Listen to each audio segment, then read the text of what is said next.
Oui, effectivement, on attend de voir exactement quels ont été les échanges et les propos tenus par les uns et les autres. Mais oui, il y a deux personnes qui, sur le quai, font leur travail et demandent à un voyageur, en l'occurrence Omar Sy, mais c'est un voyageur. Voilà, de museler le chien parce que c'est la règle. Oui. Et Monsieur Tartampion, il était en 4B dans le même wagon. Donc il aurait donc refusé de le faire et il serait quand même monté dans le train. Et là, cette fois-ci, c'est au contrôleur qui aurait eu, avec les contrôleurs, une nouvelle altercation avec à nouveau des noms d'oiseaux. Donc on attend de voir. Quel genre, rossignol, Donc on attend de voir, mais oui, ça donne en tout cas une image de quelqu'un qui s'estime en dehors au-dessus des lois. Au-dessus des lois. Ça arrive. Bon.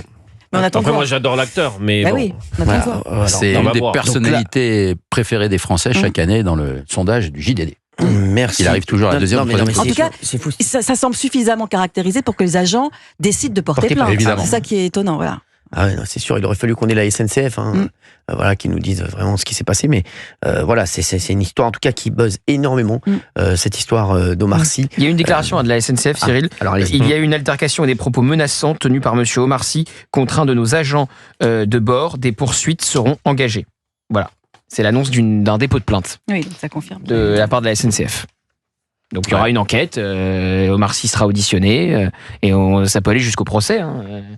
Si les menaces de mort sont caractérisées. Oui, puis attention, les personnalités, ils doivent montrer l'exemple à un moment donné. Et donc la peine peut être lourde, parce que quand on est un personnage public, on doit justement se conduire d'une manière raisonnable. Apparemment, à l'arrivée à Avignon, Omar Sy est contrôlé par les policiers, puisque la SNCF a appelé les policiers, et ils l'ont laissé donc libre de pouvoir aller à son fameux défilé, mais à partir de là, les agents de sûreté ont déposé plainte.